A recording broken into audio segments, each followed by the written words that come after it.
بریم اول این فیلم رو با هم ببینیم.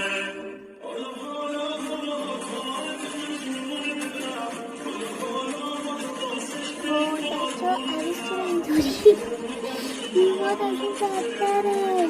بریم سراغ کامنت ها. به نظرم اطراف عروس مینگذاری شده، یه حرکت اضافه بینه رو هوا. عروس به نام پدر پسر روح القدس. بابا شارژش تموم شده. شارژر نیورده، زده رو ذخیره نیرو. وای عروس شبیه اون زن است که تو مشروب فروشی انیمیشن شرک. راست میگه. عروس با باتری کار میکنه.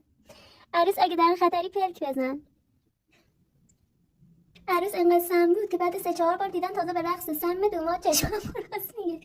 فقط مهمونایی که پشت کردن و میوه میخورن. عروس ربات هوش مصنوعیه.